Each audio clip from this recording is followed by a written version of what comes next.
how do you, suffering from this imposter syndrome, take steps to manage it, that it doesn't jeopardize the value that we can offer to the world? Hi everyone, welcome to the Grateful Podcast. I'm your host, Michelle Grant, and this is a place where we explore how we can build more sustainable lives, communities, and food systems. I often do episodes where I have conversations with inspiring changemakers, learning not only more about the challenges they're trying to tackle and how they're doing so, but also getting some insights into the leadership lessons they've learnt along their journey. In this season, I'm also starting to offer some solo episodes like this one, where we dive deeper into topics that tend to come up when we decide we want to play a role in creating change and start trying to step into that. So to get started today, let me ask you this. In the course of your work and in trying to make an impact in the world around you, have you ever had the thought, I actually have no idea what I'm doing, and sooner or later people are going to find out? Have you maybe doubted your abilities and sometimes felt like a fraud at work? Have you repeatedly asked yourself, can I even do this? Can I live up to these expectations? Do I deserve to be here? Do I belong here? So if you've ever grappled with these questions, felt held back by them in some way, you're not alone, and it's also why I wanted to pick this up in today's episode and explore what's behind it, which is this concept of imposter syndrome, or imposter phenomena, as I prefer to call it. And I chose this topic for today's episode because it pretty much always comes up in the leadership trainings and in the different coachings that I do. And usually it goes something like this. We're coming to the end of an intake discussion with a new coaching client, and I'll ask something like, is there anything else that would be helpful for me to know as we start this coaching process together? And the client usually sheepishly replies, well, I think I might have imposter syndrome. A kind of shameful confession is what it feels like. Almost like it's a disease that they have and they don't really want to mention it, but they think they have to because it's relevant. And I hear this so often that I really wanted to pick this up as a topic in one of these solo episodes. So today we're going to dive into this imposter syndrome, and I say syndrome with air quotes, so we're going to explore that term more. Explore who actually experiences this and try and understand a bit better what we can do both individually and collectively to try and tackle it and help ourselves learn how to dance with it. Most of all, I hope today that you can realize that if you experience the imposter phenomenon, it's not your fault. You're not alone with it. And there are absolutely things that we can start working on immediately to help us find a new way to interact with this. So to get started, what is this imposter syndrome anyway? And as I sat down to prepare this episode, I actually reached out to my community and asked if anybody would like to share their perspective on what they think imposter syndrome is, how they experience it, if and how it holds them back, and what they would like to learn about it. And I got responses back from around the world, from Argentina to Namibia to Switzerland, people from really different backgrounds with really different lived experiences, but having a lot of similar perspectives in terms of how this phenomenon is impacting them and their work and their ability to make an impact in the world. So here's a couple of snippets of things that people shared with me. The imposter syndrome is a feeling of not being enough, of not being sufficient, not adequate, not deserving of the position that I have, mostly in the professional context, so rarely in the personal context. And part of it is a conviction that even if I get positive feedback, something must be wrong, and at some point they will realize, either colleagues or supervisors, that I actually don't deserve to be there, and that I am actually not an expert, or I actually don't know these topics, and just a feeling of inadequacy and at the same time adding a lot of pressure to yourself to try and reach standards that are probably not reachable. But in those situations, you just don't see it.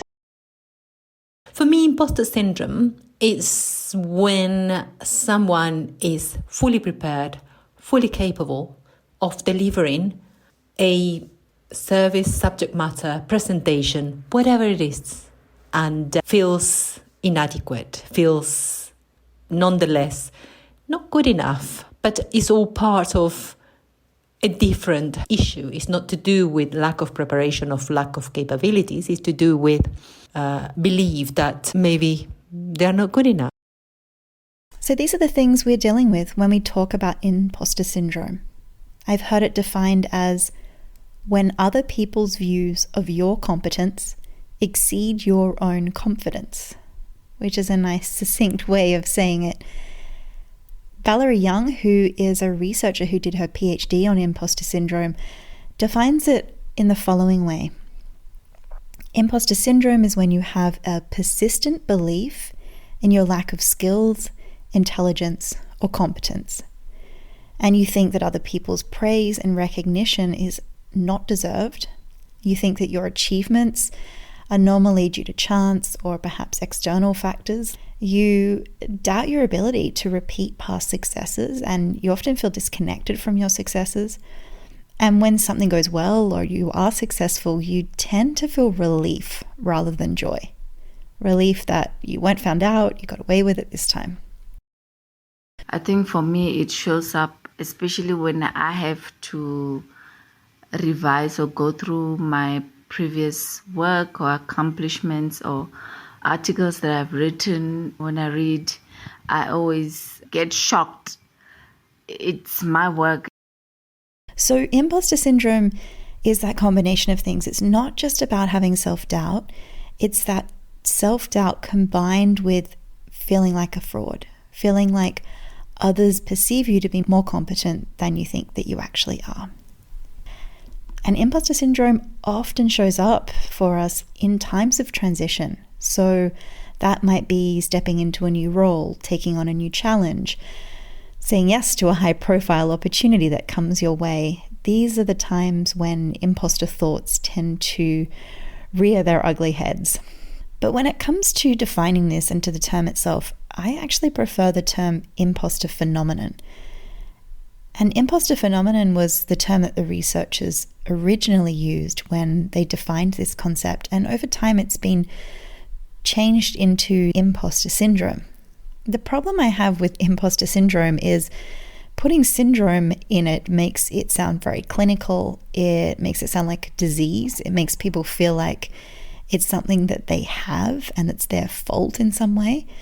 And that all leads to everyone thinking it's their own individual problem, rather than us actually seeing it as a societal challenge related to some systemic issues, which we'll talk more about in a moment.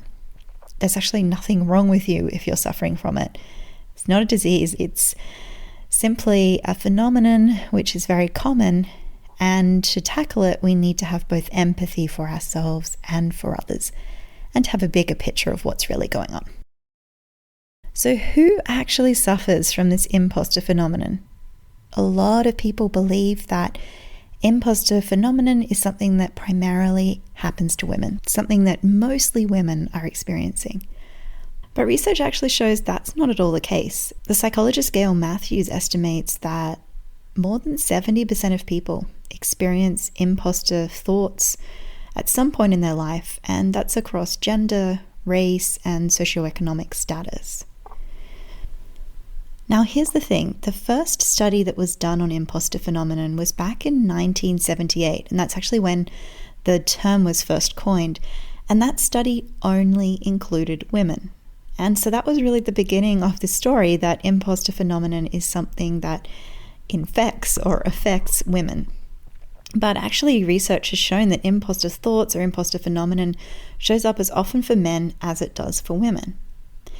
Here's what's interesting though, the impact of imposter phenomenon is different on men than it is to women. Women have been shown to be more held back by imposter thoughts.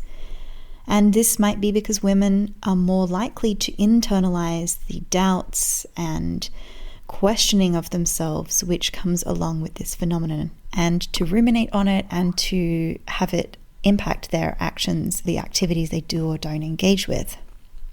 And research also shows that women experience more self-doubt than men. And here I think it's really important, because that's normally where the story stops, that again, this is a problem of women, that they have more self-doubt and that's something that they need to overcome. But I think we need to ask the question, what leads to a situation in society where women routinely doubt themselves and their abilities more? What messages are we getting from society that we need to question our competence more, or that we are more incompetent? And when you look at the research around that, it shows that women are more likely to be doubted by others and to have to work harder to prove themselves. So it's no wonder that these doubts are then internalized more as well. Here's the interesting thing though, it's not only women who are more held back by imposter syndrome. If you represent a historically disadvantaged social group, if you're an immigrant in a foreign land, or if you represent a minority, then you're more likely to experience imposter thoughts and be held back by them. And so here too, we need to look at the bigger systemic issues that are leading to this. And a wonderful place to start on that topic is with an article by Ruchika Tulshyan and Jodianne Burry in the Harvard Business Review last year. It's one of the most read articles in the history of the Harvard Business Review. And the title of the article was "Stop Telling Women They Have Imposter Syndrome." And I'll pop a link to it down in the show notes so that you can download it and read it, which I would highly recommend to do. In this article, they explore the systemic issues at the intersection of race and gender when it comes to imposter syndrome. Saying, for example, when employees from marginalized backgrounds try to hold themselves up to a standard that no one like them has met, and that they're often not expected to be able to meet, the pressure to excel can become too much to bear. For women of color, for example, universal feelings of doubt become magnified by chronic battles with systemic bias and racism. And when we look at these systemic aspects, we start to see that actually these imposter feelings are understandable. When you've been socialized to see that the best way to get ahead when everybody around you has a different lived experience, looks different to you, the best way is to try and conform and assimilate and maybe hide parts of you that you don't see fitting in with those who are in power, then it's understandable that you can feel like a fraud and doubt what you do bring to the table. And then when you see these things happening and hear someone talking about imposter syndrome, you start to think that, this is a problem with me. I have these issues, rather than appreciating the systemic issues that are leading to it. I think this is the really tragic part of this story, because the very people who are more likely to have imposter thoughts and to be held back by them are the very people who have a different perspective to the status quo, who have a different lived experience, who have diverse ideas and gifts to share with the world and to contribute to tackle these collective challenges that we're facing. And all of this means that the voices that we really need at the table are being the most held back by imposter syndrome, and that's becoming a barrier to a lot of people who need to be in leadership roles actually being there. And here's another interesting thing about who's impacted the most by imposter phenomenon. Actually, certain places are known to breed imposter thoughts, and academia is a classic example.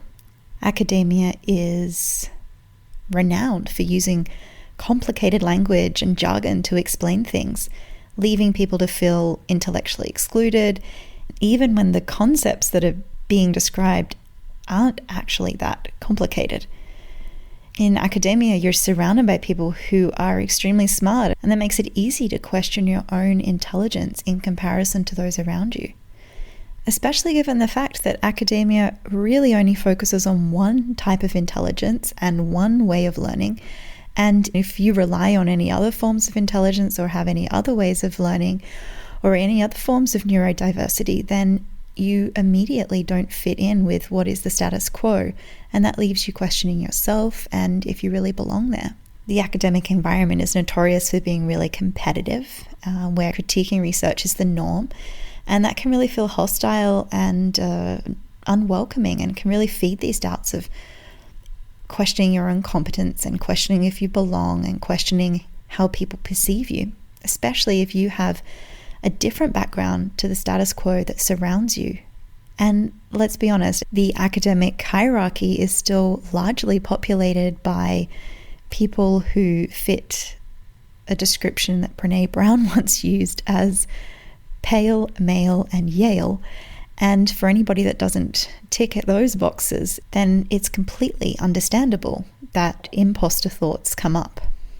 And finally, the academic environment has a lot of people in management roles, in supervisor roles, in teaching roles who haven't necessarily had a chance to be coached or trained in ways to manage people that's empowering, to give feedback in a way that's encouraging, rather than in ways that just feed more self-doubt, which is often the case.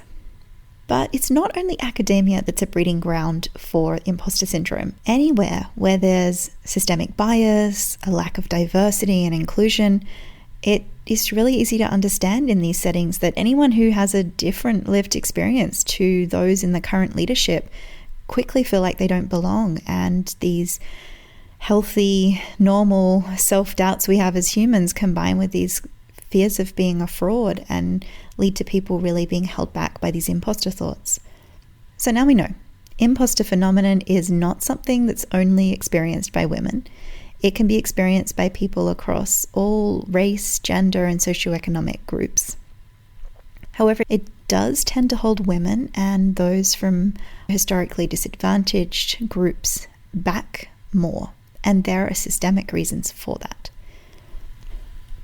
And I know personally that coming to understand that imposter phenomenon wasn't just something I was dealing with personally, but realizing that many people were experiencing it and that there were systemic reasons for it really helped me have a completely different relationship to those feelings when they came up.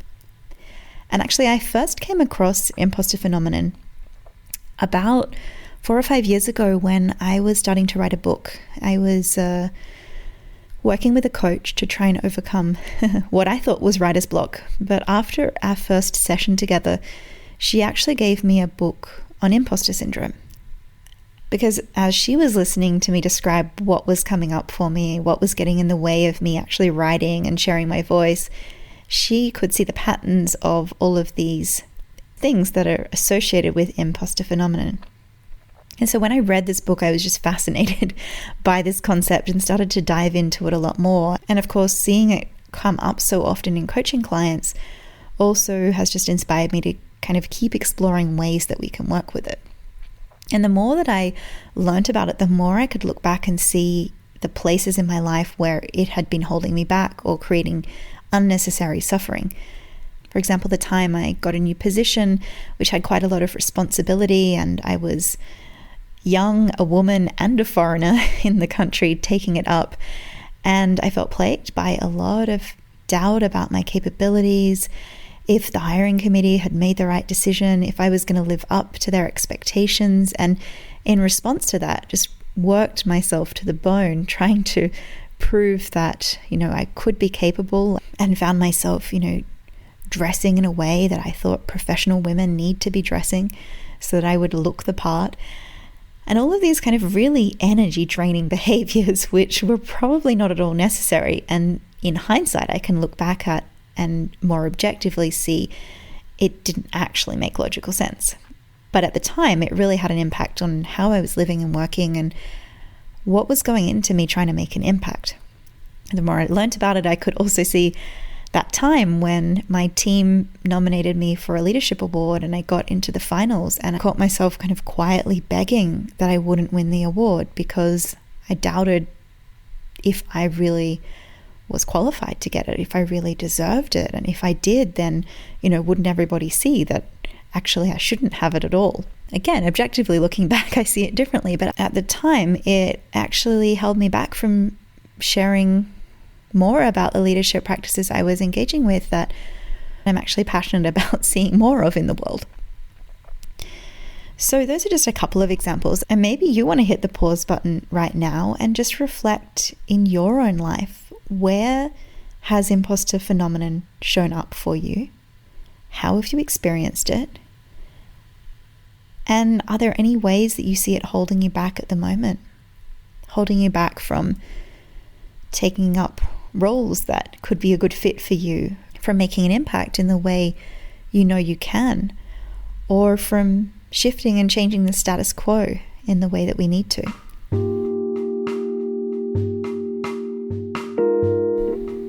And this, I think, is the interesting part, to start to think about what impact is it having both individually and collectively. And this is some of the things that people in my community had to say about this. You spend too much time in your head thinking about it. So that's what's not good. You're wasting mental energy on something that's preventing you from actually growing into a certain area or showing up. So yeah, it's a waste of energy completely. I feel like it doesn't happen with other people. And when I heard other people say that, oh, I had a bit of imposter syndrome, I would think, oh no, I think you don't notice it so much in other people. And it does sound like it's surprising when other people mention it to me. How does it show up? Wow, it's very strong, the way it does show up with me. It paralyzes me. It makes me think that I will forget everything, that I won't be able to talk or to express myself properly, or even that my accent was going to get so bad that I will be totally incapable of expressing myself clearly. I stop myself from doing what I want or what I would like to offer to the world because I constantly think that I'm not good enough. Sometimes I get so paralyzed, after writing something or after sending to the papers, I don't want to read it like for a while because I'm scared of what I'll find or the mistakes that I'll find after reading it, or that I'll judge myself that it's not good enough. For me, it manifests as a feeling of stress, and when I'm stressed, I'm just not inspirational or inspiring. I can't contribute to the kind of change that I want to contribute to. I don't have the energy to contribute, so I think it stands between me and a more balanced life almost, and a balanced life that will allow me to get more people to make the world a more sustainable place. And that's the thing. If we start with looking at ourselves, basically imposter phenomenon leaves us feeling like crap. It's linked to increased likelihood of depression or anxiety. It can leave you stuck in rumination and repeating thoughts which are not helpful. And it just basically drains the limited energy that you probably have. As we talked about before, it can also hold us back. This doubts about ourselves and if we can live up to others' expectation sometimes leads us to stop taking on new or bigger challenges. And when these feelings come up, often what we do to try and deal with them actually makes things worse and holds us back even more.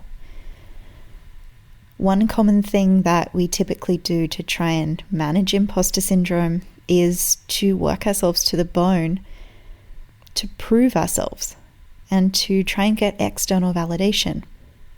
But the thing is, even if you get that positive feedback, you're often not really going to believe it anyway. So this behavior doesn't really help us in the end. Another thing we might do is not really try our best. We doubt that we can do it anyway and kind of tell ourselves, well, if I don't try that hard, at least I have an excuse as to why it didn't work. And others won't think it's just about me being incompetent. The last thing that a lot of us might do is either procrastinate or just feel really paralyzed by these doubts and imposter feelings and not actually be able to take action in the way that we want to. So we might feel these impacts on ourselves quite profoundly, but it doesn't end there because it also has a bigger impact on society.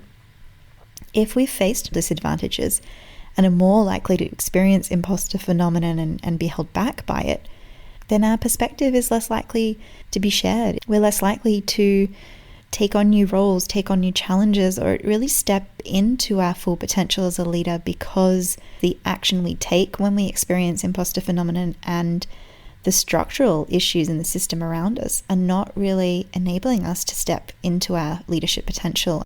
And so basically, all of this stops diverse voices having space, and it perpetuates the status quo, which we all know needs to change. When we're talking about the impacts of imposter phenomenon, though, I do think it's important to see that it's not all bad. Having a healthy amount of self-doubt and checking the gap between our own views and the views and perspectives of others around us is in no way a bad thing. Healthy amounts of doubting and respect for the opinion of others, I think that can all help us be more open and collaborative, and can even be a catalyst for us to learn and grow together. And we know that the flip side of this, that arrogance and overconfidence are actually inversely related to leadership talent. That helps us realize that the goal isn't to eliminate all of these feelings of self-doubt or being a fraud, that in small and healthy doses, it's not a terrible thing. So how then can we manage this in a way that feels healthy and sustainable and allows us to not be so held back by it?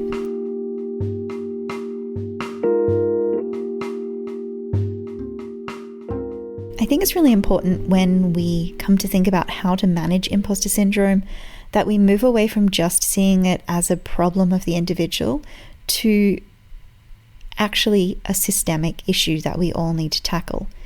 And they highlight that really nicely in the Harvard Business Review article that I mentioned earlier. They say that we need to move away from putting the blame on individuals and to realizing the systemic issues at play. It's not about fixing the person, but about the cultures and workplaces that breed it. What is it about our workplaces that are reinforcing self-doubt and lack of belonging for certain groups? How can we create cultures and workplaces that embrace and make space for diverse leadership styles? I also think that we do need to explore how we as individuals can work with what we've internalized from these systems. What are some approaches we can take to working with ourselves so that we can also change our relationship to this experience? This is really important because changing systems can feel overwhelming and it takes time. And actually to engage with it effectively, we need to be able to work with our own internalization of this imposter phenomenon as well. In parallel to looking to change systems, we can start with where we're already empowered, and that's with working with ourselves. So how can we support ourselves to start working with this imposter phenomenon while also trying to shift the system? Before we jump into some concrete practices to work with imposter phenomenon, I just wanted to quickly let you know about something that I run where we dive into topics like this. The program is called Be the Change, and I absolutely love running it because I get to interact with amazing women from all around the world who are really passionate about leading change and building a more sustainable world, but want to explore what their own role in that looks like in a way that's not only impactful, but also fulfilling and joyful and actually sustainable. So Be the Change is a 4-month group coaching and leadership training program for aspiring women leaders who are working in the fields of sustainability or food systems. Basically, people really passionate about making the world a better place. And over the 4 months together, we go on a journey to put a healthy foundation in place so that you know you can take care of yourself and show up to make your contribution from this place. We explore how we can bring others on board when we want to drive change, and the tools and skills that we need for that, like empathetic listening or managing difficult conversations. And then finally, we look at what your calling actually is and how we can build the courage to step into it. Where's that sweet spot between what brings you alive and where there's a deep need in the world? And in general, through the program, we're really celebrating and making space for new approaches to leading change that embrace more feminine styles of leadership and that support you to actually show up authentically so that you can do work that you love while also living a life that you love. If you join the program, then you join a community of awesome women from all around the world and also continue learning and exchanging with each other in the community after the program ends. So if this sounds like something you would love to be a part of and you feel like it's exactly what you need to start off the year, applications are now open for the next round, which is going to get started mid-February. I've put a link in the show notes, so just click on that if you would like to find out more and how to apply. Or you could also just Google The Grateful, Be the Change. Feel free to reach out to me if you have any questions. I'm always happy to chat with people who are thinking about joining the program. So let's get back to some tips to help us navigate this imposter phenomenon. Tip number 1, as cheesy as it sounds, is remind yourself of your awesomeness. I know the first time I did this, it felt awkward. And that's just an indicator that you probably need to do it more. So the invitation to you is to write a list of accomplishments or things that you can be proud of and do it from the perspective of your 14-year-old self. So there's no limit to this list. Just sit down, give yourself a certain amount of time and start thinking about all of the things that you can and get them down. And the reason that I suggest to do it from the perspective of your 14-year-old self is one of the challenges with imposter phenomenon is actually knowing what's enough. We constantly lift the bar for ourselves. Once we achieve something, then we lift the bar higher, and that feels like that's not attainable, and so on and so forth. But if you would actually look back from the perspective of a younger version of you at everything that you have been able to do, of all the things that you've managed that in the beginning you didn't think you were going to be able to, you have quite a different perspective on things. And this list can be made up of anything. It's anything where you face doubts, but even though those doubts were there, you were able to move forward, you were able to learn something new, and you were able to try until you worked it out. This might be something small, like learning a new recipe when cooking felt really overwhelming. It might be getting a driver's license, or it might be leading a huge project that had the impact that you were really hoping that it would. The important thing is this isn't just a once-off activity. So once you've made the big list, turn it into a daily practice where every evening you spend just a few minutes and jot down in your journal something that you managed either during that day or during the week that you didn't think you would be able to begin with. And what we're trying to do with this is start to help yourself work with doubts when they come up. So instead of them paralyzing you, you're able to see, here are the doubts again. Here are the feelings of being like a fraud. I've been here in the past and I've been able to learn and grow and move forward. Second tip is reframe your relationship to competence. I really love this tip because I think it's been the biggest game changer for me when it comes to working with imposter thoughts when they arise. And I got this practice from a book that I mentioned before by Valerie Young called Secret Thoughts of Successful Women, which is actually all about imposter syndrome. And in that book, she outlines really well how often the suffering that we experience around imposter phenomenon is really linked to the relationship that we have with competence. If we look at the dictionary definition, competence is actually having the capacity to function or develop in a particular way.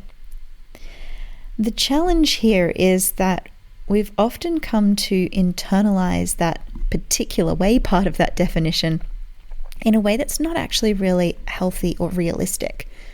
And this might come from our upbringing, from what we've seen modeled around us, from what we've got praised for or criticized for. And often we've developed this relationship to competence, which is not actually realistic or healthy. And we're also really unconscious about that. So starting to bring some more consciousness to what our relationship to competence is and how it contributes to feelings of doubt or imposturing that's really been a game changer for me. So that's why I want to share it with you now. And in this book that I mentioned, Valerie Young actually profiles 5 different competence archetypes. These are just different ways that we frame competence that are usually unrealistic and that get in our way when it comes to imposter phenomenon. Let me start by just sharing these 5 different competence archetypes with you. And as I'm going through them, perhaps you want to make a note of which ones you think are relevant for you in terms of what you think it means to be competent. The first archetype is the perfectionist. And a perfectionist believes that you must deliver things perfectly 100% of the time, and anything less than perfect is unacceptable. Often perfectionists tinker and tweak and optimize things for a long time and don't share or launch anything before it's impeccable. And perfectionists, when they have these standards with themselves, they often project them onto others, and that can often mean being disappointed with the work of others, having difficulty delegating because it leaves you feeling frustrated and disappointed. So for those who have this perfectionist view of what it means to be competent, it can really help to reframe that and understand that competence is much more about making progress, about learning and growing, about being able to collaborate with others, about forming connections necessary to do that. The second competence archetype is the natural genius. And natural geniuses believe that being competent is about having some inherent intelligence or ability, and they believe that success should be effortless. They think that they should be able to complete everything with ease and also speed, even when that thing is completely new. And they feel that when they can't, that's an indicator that they're not intelligent or capable enough, and their imposter alarm goes off. So if you frame competence like the natural genius, then it's really important to start reframing it around effort being important, understanding that we can actually learn and grow at any age. None of us have a fixed ability or a fixed intelligence. We know human beings can increase their capacity for complexity, their ability to do things throughout their entire life. And so making a mistake or struggling is not an indicator of any inherent lack inside of you. It's just an indicator that this is something that you still need to learn. And with the right support and the right environment, then that's possible.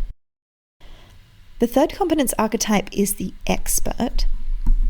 And this is one that's pretty prolific, especially for anybody who spent time in academia. The expert believes that being competent is basically knowing everything there is to know about a particular topic. They think that they should be able to understand and remember all the information that comes their way, and that they have to have all, and I mean all, the qualifications in a field before they feel competent to speak or act or share their opinion at all. Experts might read a job description, and if they don't tick every single one of the boxes and have a lot of experience in all of the areas necessary, they'll immediately disqualify themselves and not apply. The challenge with the expert archetype is that when you actually are an expert, you're even less likely to see yourself as one. And probably anyone listening that has a PhD can relate to this. The more and deeper you dig into a topic, the more you realize you don't know. And so it's a really difficult cycle to be in if you have this expert mindset, because you basically can never achieve the status that you think is necessary to be able to contribute to things. And so experts often don't attempt things that they probably could do because they don't think they're expert enough. There's always another course to take, a training to do, a book to read, or some sort of article to integrate before they can actually say anything. And I was listening to an interesting interview with Kevin Coakley, who is a researcher on imposter phenomenon. And he talked about the irony of the fact that this is the focus of his research. He really is an expert in it, but he has a lot of trouble accepting that he's an expert on the topic. And he's fully aware of the irony of feeling like an imposter while researching imposter phenomenon. So anybody who has this expert competence archetype, reframing it in a way where competence does not require you to know everything, where you can be comfortable not having all the answers, where you can trust what you do actually know and trust in the intentions with which you're showing up to do something. When you can realize that there's actually no end to knowledge, and so it's unrealistic for you to have that as the end goal. And helping yourself to understand that not knowing something is not a weakness, it's actually an opportunity to connect with others who do know it and perhaps collaborate together. The fourth archetype is the rugged individualist. And these are people who believe that true competence is about being able to do it all on your own, and that you really shouldn't need help. If you need help, then that's a sign of being incompetent. And the challenge with this one is it leads to people overworking themselves and never asking for support. So rugged individualists can be helped by reframing competence more around the understanding that it isn't knowing and doing it all yourself. It's about identifying the resources you need and asking for them to get things done. And here, resources can be time, equipment, other people, funds, spaces, all kinds of other things. The final competence archetype is the super person. And these are people who believe that they need to do multiple roles masterfully at work, at home, and anywhere else. So it's not just about how well they're doing things, but about how many things they do. They believe that, well, if I were really competent, I would be able to do it all. I would be able to be a perfect mother, the perfect boss, the perfect salsa dancer, the perfect violin player, the perfect recycler. I don't know what it is, but whatever role you're playing, that you can do it all simultaneously and perfectly. And this is particularly prevalent for women due to these cultural expectations around juggling work and motherhood, along with like the limited social support structures one would actually need to be able to do that, like affordable childcare or reasonable school hours, or all of those things that we still don't have. And so this competence archetype can be particularly debilitating for people needing to juggle multiple roles, especially people doing so to just make ends meet. It can be completely crippling to expect that being competent is being able to do all of those things perfectly. And so for anybody that has a super person competence archetype, reframing it so that you can see that you can still be competent and say no, that you can still be competent and delegate, and that actually being competent needs rest and being able to ask for support. That can be really helpful as well.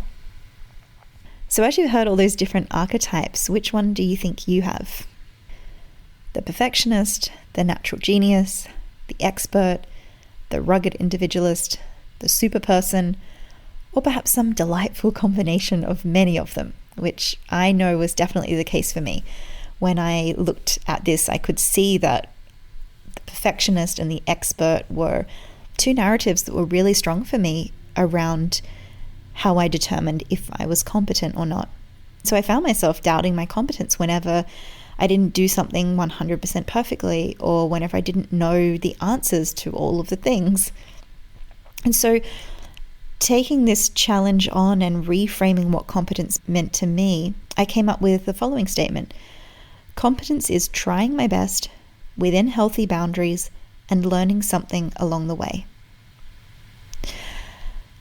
Now, you can probably agree that's a way more realistic way to frame competence than what I had been doing in the past. It puts the emphasis on learning.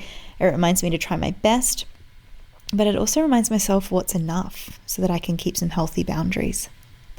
And when things don't work out, or maybe they don't go how I expect them to, I can always ask myself, well, did I try my best within my boundaries, and did I learn something? And if I can say yes to those things, then I can accept that I was competent and I don't get stuck in this loop of questioning my own competence. And if I answer no to any of that, then I have some clear areas to look at. Well, next time, could I prepare more? Could I understand the context better or the needs of others better? Could I set better boundaries? Could I be more open to what I can learn from the mistakes that I've perceived to have made here.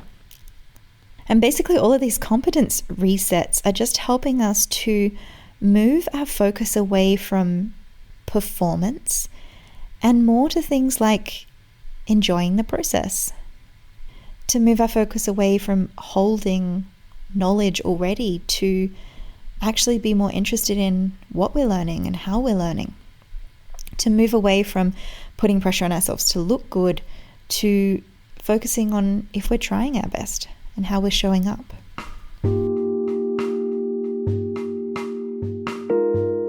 The next tip is flip your perspective. So I know for me, in times when I've been kind of paralyzed by self-doubt, if I can perform how others are expecting me to, I'm kind of caught up in my own story a lot. I've often at that point lost perspective of what others around me need, and I've also lost perspective of what's the bigger picture of what I'm actually trying to do here. Because normally it's work that's somehow related to having an impact or creating a shift or making a change in some way. And so in those moments, what can be really helpful is to just step back and ask ourselves, what's actually more important to me here than my own self-doubt? Who am I actually trying to serve, and what do they need in this moment? And I know, for example, when I'm teaching or facilitating or giving a keynote presentation, this can be incredibly helpful because it takes my fixation away from my own anxiety or concerns and puts it firmly on the audience and asks me to shift my perspective there and to what they actually need. And that often helps me come back to the bigger picture of what's going on and get out of this internal rumination that we can get stuck in. The last tip when it comes to working with ourselves is to just simply become more aware of when these imposter thoughts are showing up for us, and having some little exercises that we can do in that moment to give ourselves a bit of a different perspective. The first step in creating change is always becoming aware of it. So just start to notice when you have these feelings of self-doubt or feeling like a fraud or an imposter, and simply see, when are they showing up? How am I feeling when that's happening? What emotions are coming up? What thoughts are coming up? How do I feel in my body? And with time, you'll start to be able to notice it in real time, like, here are imposter thoughts. This is what they feel like. Here they are showing up again. And to simply observe them as if you're kind of sitting on your own shoulder and looking at what's going on more objectively. This helps us do something that's called self-distancing, and it helps us to sit more in the seat of an objective observer. And that means we're less paralyzed or absorbed by these thoughts and sensations when they come up. Once you become aware of how they are showing up for you, you could develop a little practice for yourself. For example, if you notice that when I'm really ruminating on imposter thoughts, my stomach gets really tight and my chest gets really tight. And so in that moment, I'm going to stand up and shake things out a little bit in my body and take a few nice long deep breaths. Or I'm going to open the window and look up to the sky and take a few nice big deep breaths and remind myself what quality or value is really important for me right now in terms of how I show up and what would that feel like in my body. There are endless practices you could design here, but anything that helps you reconnect with your body or reconnect with your breath, no matter how small it is, can be really effective at helping you create some distance from these thoughts that can otherwise paralyze us. So these are all examples of small things that we can do that can sometimes have a really big impact on how we navigate imposter phenomenon when we see it showing up in our lives. And although they're small practices, they can really go a long way to helping us not be so held back from it. But as I talked about before, we can't just end with working on imposter syndrome for ourselves, because it's not just us that's suffering from it. It's actually a systemic issue. And so I just wanted to share a few thoughts on that as well, around how we can create some bigger shifts within our organizations to get more to the root of imposter phenomenon. So if you're listening to this and you're a manager or a leader, it can really be helpful to be transparent about these feelings with your team if you're experiencing them. So really creating an open space for everybody to talk about if and how they experience imposter phenomenon and what you can collectively do to support each other. You can also look at the bigger conditions in your organization or in your team that might be triggering imposter thoughts in the people that you work with. You can ask yourself, what am I potentially doing that's contributing to this dynamic? And you can come together and create space to ask, how can we create a culture where people feel safe to take off their armor, to be vulnerable, to discuss topics like imposter phenomenon and what needs to change?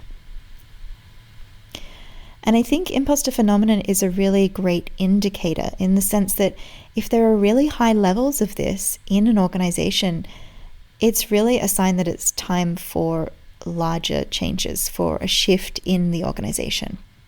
And that really means entering into a change process where there's space to genuinely listen to people's experiences with empathy and to co-create ways to move forward, moving from just the individual all the way through to the organizational level.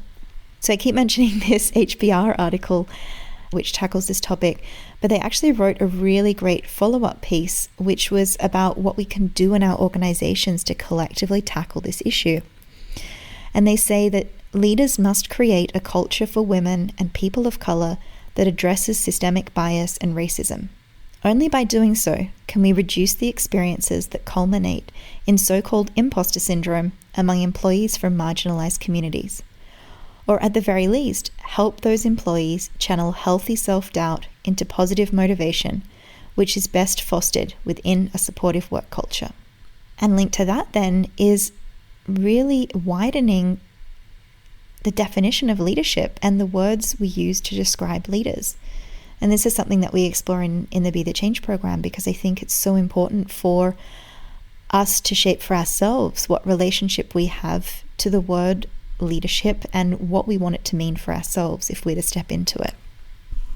So this episode ended up being a little bit longer than I intended, but I hope that it's helped you to see that you don't need to feel alone if you're experiencing imposter phenomenon. You might feel like it's something very personal that you have to deal with all alone, but it's absolutely not true. You are not alone with these thoughts, and we won't overcome it on our own because it's really linked to some systemic issues. And we need to tackle this collectively because it's holding back the very people we need to lead change at the moment. The very people who are going to change and challenge the status quo, which we know is not sustainable at the moment. We need to face imposter phenomenon so that people who have historically not had a seat at the table now do, and that these diverse perspectives and knowledge and experience are actually integrated. Building a more sustainable world needs new and different forms of leadership, and we're only going to see that if we can overcome things like imposter syndrome, or else we're never going to be able to change the status quo. So I hope this episode gave you some food for thought. I hope it gave you some small practical tips you can get started with, and some bigger questions too that you can now start discussing with people in your team, with your friends, with your colleagues.